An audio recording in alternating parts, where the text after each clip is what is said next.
नमस्कार दोस्तों, मैं अजीत आप सभी का स्वागत करता हूं साई एजुकेशन के ऑफिशियल यूट्यूब चैनल पर।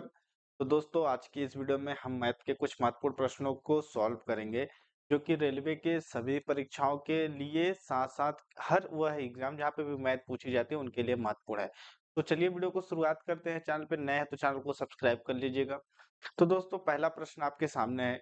ये जो है रेलवे प्रोटेक्शन फोर्स यानी आरपीएफ कांस्टेबल 2024 के एग्जाम में आए हुए रियल क्वेश्चन।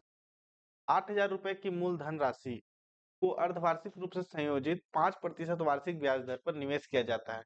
4 वर्ष के बाद कंपाउंड इंटरेस्ट के रूप में प्राप्त होने वाली राशि को रुपए में हम ज्ञात करना है। अब इस प्रश्न को अगर हम कैसे सॉल्व करेंगे, देखिएगा यहाँ पे हमारे पास प्रिंसिपल की बात की गई है, तो प्रिंसिपल हमारे पास 8,000 रुपए है। और वाई रेट ऑफ इंटरेस्ट की बात करें, रेट ऑफ इंटरेस्ट जो है वो है 5% पर एनम, जबकि कंपाउंड इंटरेस्ट पे ये जो ब्याज होगा ये अर्धवार्षिक रूप से संयोजित किया जा रहा है। मतलब ब्याज जो है साल में 2 बार कैलकुलेट किया जाएगा, यानी 5% को हम 2 से डिवाइड कर देंगे तो 2.5% एवरी 6 मंथ, 6 महीने का ब्याज जो होगा ये 2.5% लग रहा है।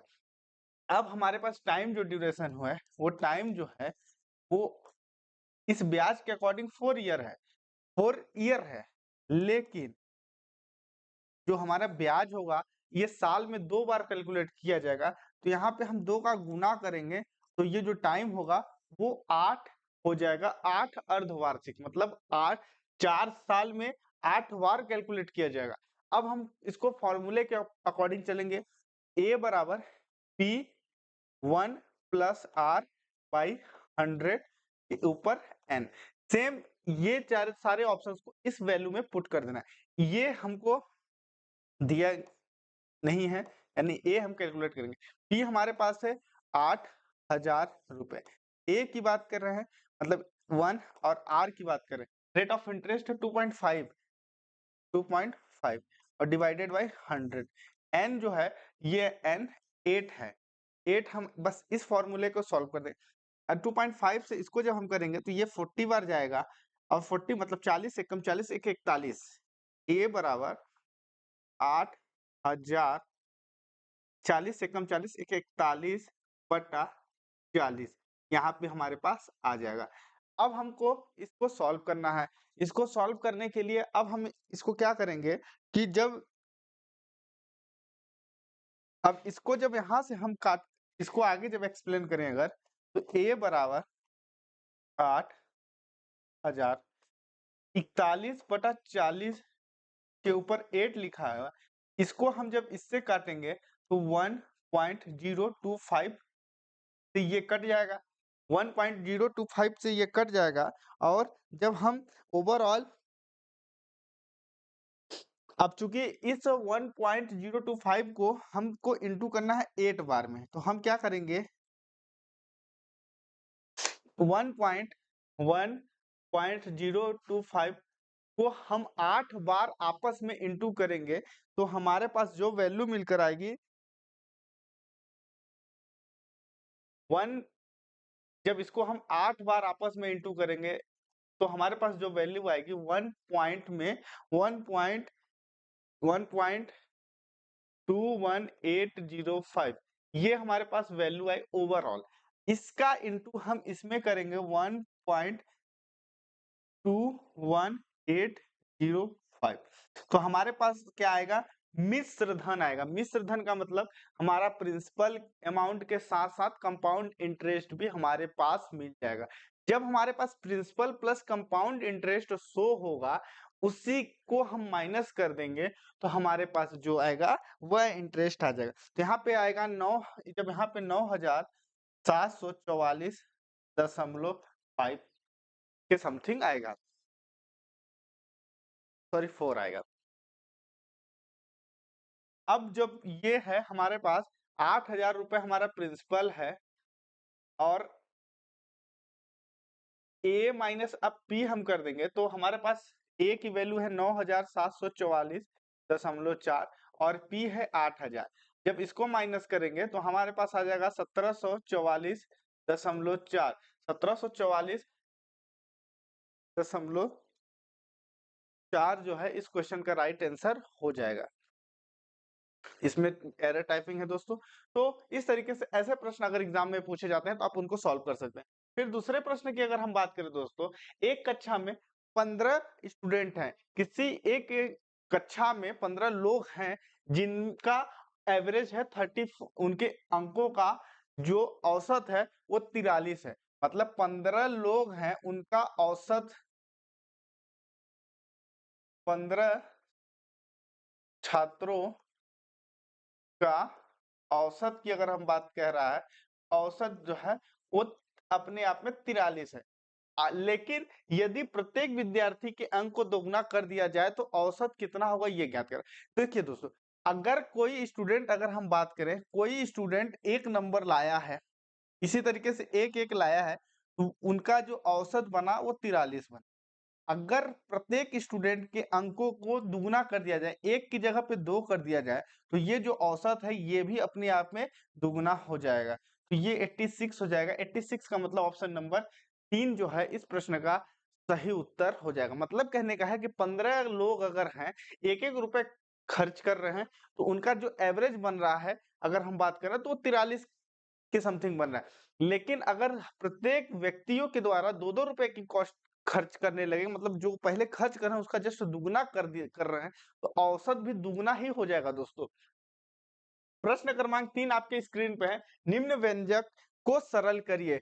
इसमें दोस्तों बहुत सारे स्टूडेंट फंसे होंगे, क्योंकि इसको बहुत सारे लोग किस फॉर्मूले के अकॉर्डिंग सॉल्व किए होंगे कि इसका 6.5 का हम 3 बार इंटू कर देंगे, 6.5 का 3 बार इंटू करके इससे इसको काटेंगे, फिर तो इस तरीके से ऐसा आंसर आएगा ही नहीं। इसको सॉल्व करने का सबसे बेस्ट तरीका है, ऊपर में आप देखिएगा a 6.5 क्यूब प्लस 5.3 क्यूब लिखा हुआ है। हम इसको मान लेते हैं a प्लस बी का whole,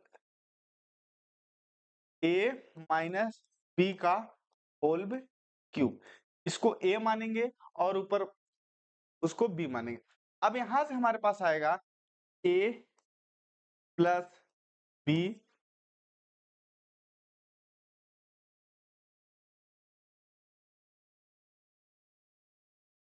a minus b, a square plus b square plus 2ab यहाँ पे है।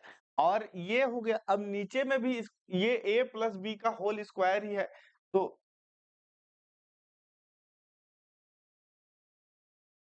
यहाँ पे भी ये अगर a प्लस बी का होल स्क्वायर है, क्योंकि ये 6.5 का है, जस्ट तिगुना होगा, इस तरीके से ही है। तो यहाँ पे a square plus b square plus 2ab। अब इससे ये कट गया तो हमारे पास बचा a माइनस बी।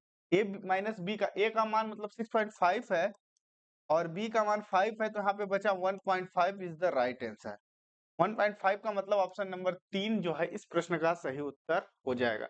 तो इस तरीके से इस प्रश्न को सॉल्व किया जा सकता है। 4 नंबर क्वेश्चन है। और दोस्तों अगर हम बात करें, अगर हम पुराने पेपरों को सॉल्व करें रेलवे के विभिन्न परीक्षाओं के, तो रेलवे के द्वारा ऐसे क्वेश्चंस को जो परीक्षाओं में बहुत, जैसे ये क्वेश्चंस, ये एक सिंगल शिफ्ट की बात करें, एक सिंगल शिफ्ट में लगभग अगर हम बात करें तो 4 क्वेश्चंस सेम इसी पैटर्न पे आए हुए हैं। तो रेलवे के द्वारा जो 2024 में एग्जाम कंडक्ट कराए गए थे, उन सभी एग्जामों में ऐसे क्वेश्चंस पूछे गए थे। अगर औसत का है तो औसत से 4 क्वेश्चन इस सिंगल शिफ्टों में पूछा गया था। क्या कह रहा है, 5 संख्याओं का योग, मतलब अगर 5 संख्याओं का योग 5 संख्याओं का योग हमारे पास दिया गया है 655। मतलब 5 संख्याएं हैं, उनका जो सम है, पांचों संख्याओं को अगर हम जोड़े तो 655 आ रहा है। उसी में कह रहा है कि 2 संख्याओं का औसत 76 है, तो औसत बराबर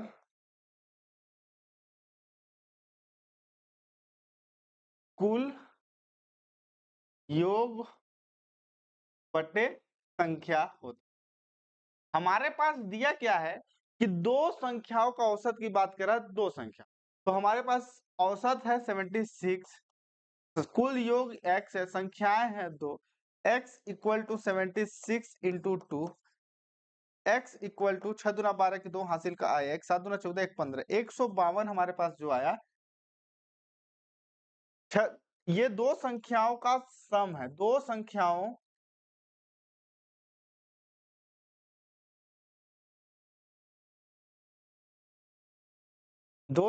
का योगफल जो है 152 हमारे पास मिला। मतलब दो संख्याओं को हमने जोड़ा तो 152 मिला। अब तीसरी संख्या की बात कर रहा है, तीसरी संख्या का हमको नंबर दिया गया है 107। 152 में हम 107 को जोड़ेंगे तो ये हो जाएगा 9 5 2, 259 है। ये जो वैल्यू आया तीन संख्याओं का सम है, मतलब तीन संख्याओं को हम आपस में जोड़े तो हमारे पास मिलेगा 259। तीन संख्याओं को हमने जोड़ा तो मिला हमारे पास 259। हम क्या करेंगे, इस 655 में से 655 में से 259 को माइनस कर देंगे, 259 को माइनस कर देंगे तो ये हो जाएगा 15। 15 में से हम 9 माइनस कर देंगे तो मतलब यहाँ पे बचेगा 6, ये हो गया 4, इसमें से 1 जाएगा तो 14, 9 5 होता है 14 तो यहाँ पे 9 बचेगा। ये हो गया अपने यहाँ पे 5, 5 में से 2 माइनस करेंगे तो 396 मिलेगा। अब हमारे पास कह रहा है दो संख्याओं का औसत, ये जो वैल्यू आई दो संख्याओं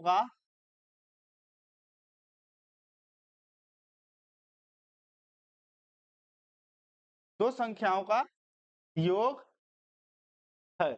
अब नेक्स्ट हम करेंगे औसत बराबर, यहाँ पे अब हम बस इसी सेम फॉर्मूले में, इस फॉर्मूले में हम इस वैल्यू को पुट कर देंगे।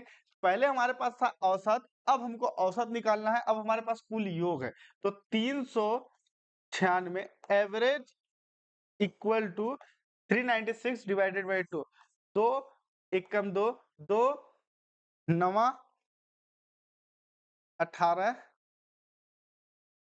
दो अट्ठे 16, 198 का मतलब ऑप्शन नंबर 4 जो है सही उत्तर हो जाएगा। तो ऐसे क्वेश्चंस इस टाइप से आप सॉल्व कर सकते हैं। फिर अगले प्रश्न की बात करें, प्रश्न क्रमांक 5 आपके सामने है और ये भी एक महत्वपूर्ण प्रश्न है दोस्तों। कह रहा है यदि एक लड़का 3 किलोमीटर प्रति घंटे की चाल से दौड़ता है और उससे 87 मीटर भुजा वाले एक वर्गाकार मैदान का पूर्ण चक्कर लगाने में कितने सेकंड लगेंगे, ये हमको ज्ञात करना है। यहाँ पे हमारे पास लड़के की चाल दी गई, चाल जो दिया गया है वो 3 किलोमीटर प्रति आवर दिया गया है और दूरी जो दी गई है वो है 87 मीटर। अब हम बस चाल बराबर दूरी बटा समय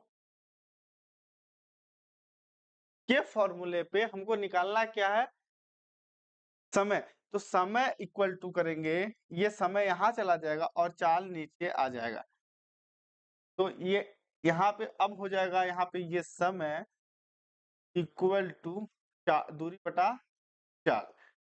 ठीक, समय दूरी की बात कर रहे हैं 87 मीटर है, चाल हमारी है किलोमीटर, 3 किलोमीटर प्रति घंटा। 3 किलोमीटर प्रति घंटे को हम कन्वर्ट कर देंगे किसमें, मीटर प्रति सेकेंड में। तो उसके लिए हम क्या करेंगे, 5/18 यहाँ पे इंटू करेंगे 5, नीचे करेंगे 18, ये 18 जो है ऊपर चला जाएगा तो यहाँ पे हमको 87 इंटू 18 डिवाइडेड बाई 5×15, क्योंकि दोनों का हमने इंटू किया तो 87 इंटू 18 अगर कर दें 1566 होता है, ये 1566 होगा इन दोनों का इंटू, और डिवाइडेड बाई 15 अगर कर दें हम, एक तो यहाँ से 104.4 आएगा। ये जो है दोस्तों एक वृत्ताकार जो है, एक वर्गाकार, सॉरी वर्गाकार मैदान की एक भुजा हमारे पास मिली, एक भुजा का एरिया जो है, एक भुजा का एरिया जो है वो है 104.4। अब हमको निकालना है क्या, चक्कर लगाने में कितने सेकेंड लगेंगे। तो हम यहाँ पे करेंगे वर्गाकार मैदान की परिधि, वर्गाकार मैदान की परिधि बराबर होता है 4 गुने भुजा। 4 गुने भुजा मतलब भुजा की वैल्यू हमने निकाला है 104.4। 4 चौको 16 6 हासिल का 1, 4 चौको 16 17 7 हासिल का आया 1, 4 मतलब 1 4, ये एक अंक के बाद 417.6 मतलब ऑप्शन नंबर 2 इस प्रश्न का सही आंसर हो जाएगा। तो इस तरीके से आप ऐसे प्रश्नों को सॉल्व कर सकते हैं अगर परीक्षाओं में पूछे जाते हैं तो। 6 नंबर क्वेश्चन है, यहाँ पे कह रहा है देवव्रत, देवव्रत ने एक वस्तु को 3% की हानि पर बेचा। देवव्रत नाम का एक व्यक्ति है जिसने 3% की हानि पर एक वस्तु को बेचा। यदि वह उसे 15% के प्रॉफिट पे बेचता तो उसको 1494 1494 रुपए की एडिशनल प्रॉफिट होती। तो हमको ज्ञात करना है उसका वस्तु का लागत। अगर देखिए मूलधन की हम बात करें, हमेशा मूलधन पर हमारा अगर प्रॉफिट हुआ, ये हमारा पी मतलब प्रॉफिट हुआ तो इस मूलधन में हमेशा जुड़ता है। और अगर इसी मूलधन से अगर मूलधन के ऊपर कोई सामान बेचा, जैसे अगर हम बात करें 100 रुपए का सामान है, इसको अगर हम 105 पे बेचेंगे तो ये जो 5 है ये इस मूलधन का प्रॉफिट है। लेकिन अगर किसी प्रोडक्ट को 100 है और उसको हम 95 रुपए में बेचें तो वो इसी में से माइनस करेगा और 5 रुपए का लॉस हुआ। तो यहाँ पे अगर प्रॉफिट हुआ मूलधन में हमेशा जुड़ता है, और लॉस हुआ तो लॉस इसी मूलधन से माइनस होगा। मतलब कहने का ये है कि यहाँ पे देवव्रत ने एक वस्तु को हम जब भी बेचा होगा 3% लॉस का मतलब 97% में बेचा होगा, और यदि वह 15% के लाभ पर बेचता तो 1494 रुपए का प्रॉफिट होता। क्योंकि 15% का प्रॉफिट कमाने के लिए उस व्यक्ति को सबसे पहले करना क्या होगा, ये जो 3% का लॉस है इसको कवर करना पड़ेगा। मतलब हमारा 100 रुपए का सामान था, उसको हमने 97 रुपए में बेचा तो 3 रुपए तो हमारा पहले ही यहाँ पे लॉस हुआ है, और इसको हमको बेचना कितना हमें है 115 रुपए में बेचना है। इन सभी के ओवरऑल चीजों के मध्य का अंतर अगर देखें तो 18 रुपए का अंतर है। 18 रुपए का हम अगर अंतर देखें मतलब हम अपना अपना जो मूलधन था उस वैल्यू पे पहुंचे, फिर अपना प्रॉफिट भी अर्न करें तो उसके मध्य का अंतर 18 रुपए का है। इस 18 रुपए की वैल्यू हमारे पास दिया गया है रुपए में 1494। इस 18% की वैल्यू दिया गया है 1494। तो हम क्या करेंगे, 1494 को 18 से जब डिवाइड कर देंगे तो ये आ जाएगा 83, और इंटू हम यहाँ पे 100 कर देंगे, क्योंकि 1494 जब 18% की वैल्यू है तो इसका 100% हो जाएगा 8300 रुपए। 8300 इस प्रश्न का सही उत्तर हो जाएगा। मतलब option number 2 is the right answer. तो ऐसे प्रश्न इस टाइप से आप सॉल्व कर सकते हैं अगर एग्जामों में पूछे जाते हैं तो। 7 नंबर क्वेश्चन आपके सामने है, इसमें कह रहा है एक लड़की 10 किलोमीटर प्रति घंटे की चाल से स्कूल जाती है और 40 किलोमीटर प्रति घंटे की चाल से वापस आती है। पूरी यात्रा के दौरान उसकी औसत चाल हमको ज्ञात करना है। एवरेज स्पीड, औसत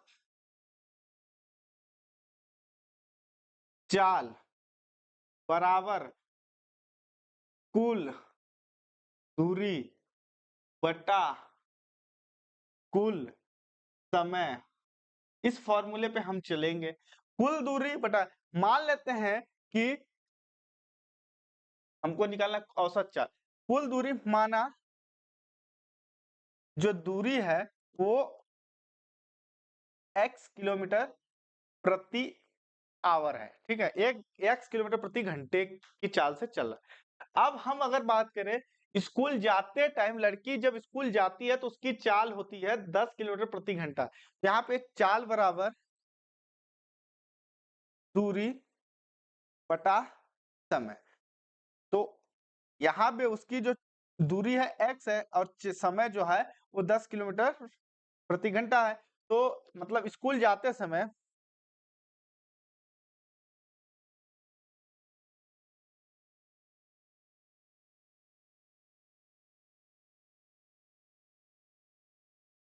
स्कूल जाते समय उसकी जो चाल है x/10 होगी। फिर स्कूल से आते समय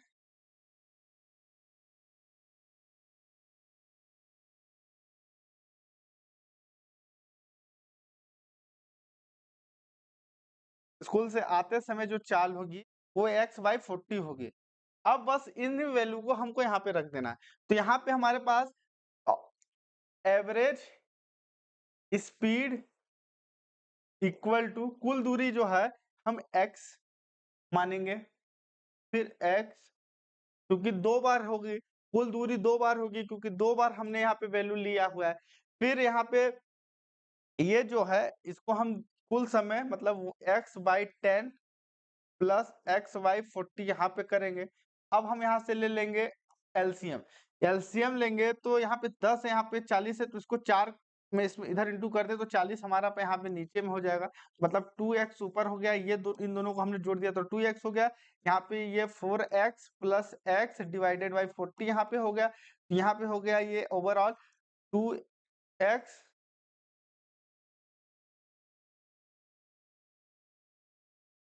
यहाँ पे हो गया ये 2x/5x/40। अब ये चीज इधर हो जाएगा तो ये हो जाएगा 80x/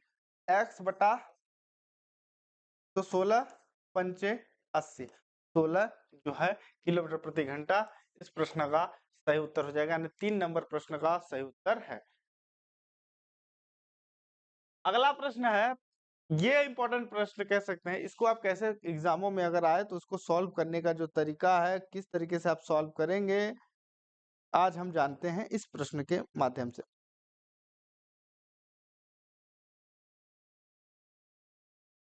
देखिए इसको कह रहा है प्रथम 109 सम संख्याओं का औसत हमको ज्ञात करना है। मतलब प्रथम 109 मतलब 2, 4, 6, 8, 10, इसी तरीके से 109 में पद तक हमको जाना है। इनके मध्य का अगर अंतर हम देखें हर चीज में तो 2 का अंतर है, 2 का अंतर है। अगर हम इसको सॉल्व करने चले तो 2 का अंतर है, तो इसमें प्रथम पद a बराबर 2 आया, 2 ये जो है प्रथम पद है। फिर आगे जब हम करेंगे सर्व अंतर मतलब समान अंतर जो है d जो है अंतर जो है 2 है। और आगे जब हम चले पदों की संख्या n जो है 109 है। अब हम या तो इसको s n/n/2 2 into a bracket, फिर यहाँ पे हम करेंगे ये प्लस यहाँ पे होगा दोस्तों,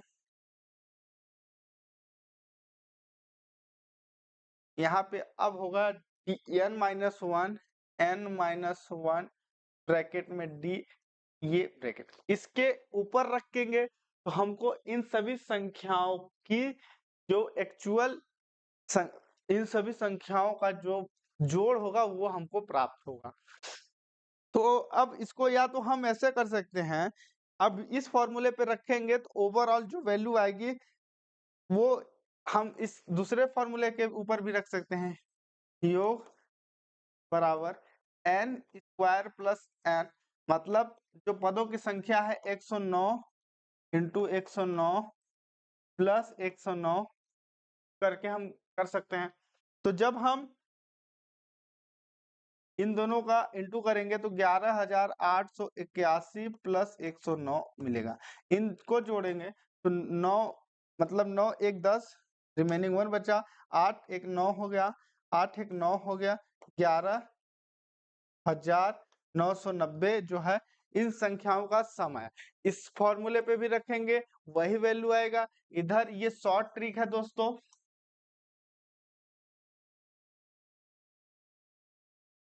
शॉर्ट ट्रिक है, इसके उस हिसाब से चलेंगे तो सेम आएगा, दोनों के ऊपर same.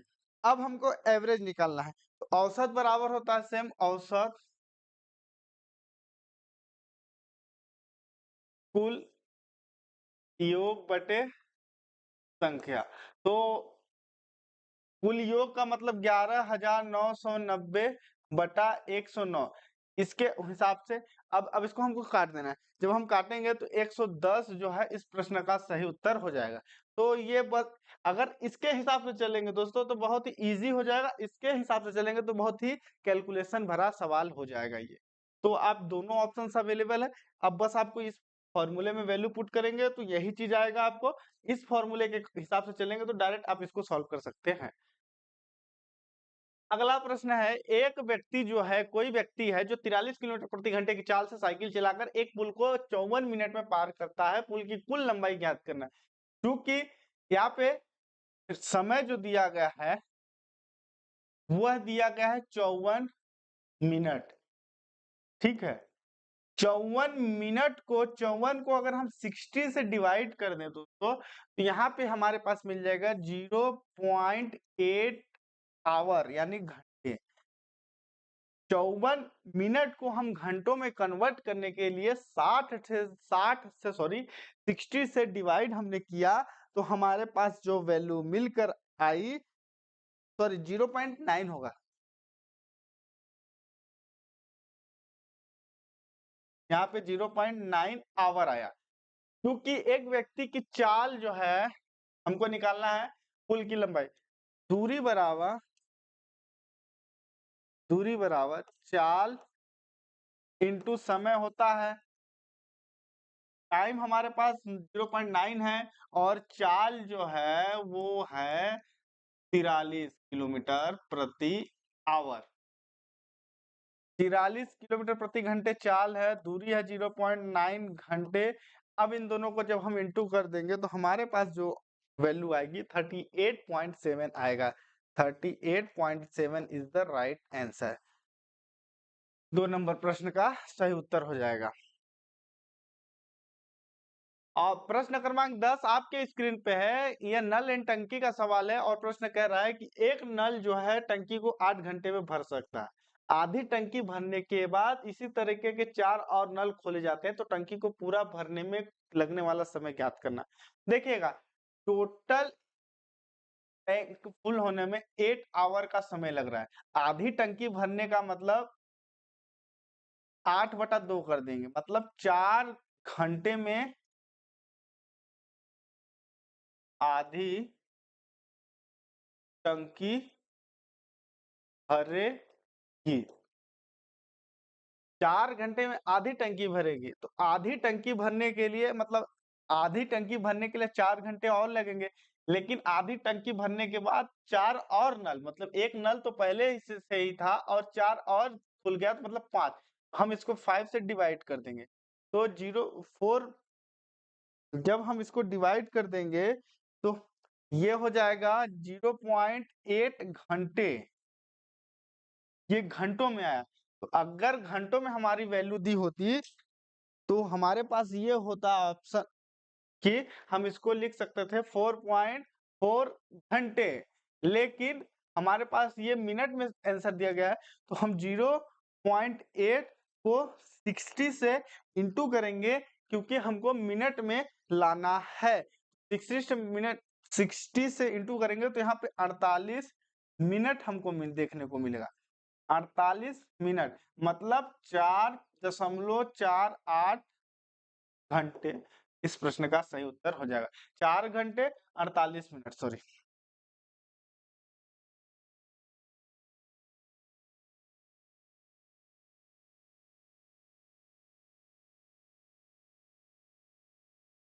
Option number 3 is the right answer. I hope video अच्छी लगी तो लाइक करिए, चैनल पर नए तो चैनल को सब्सक्राइब करिए। मिलते हैं किसी नई वीडियो में, तब तक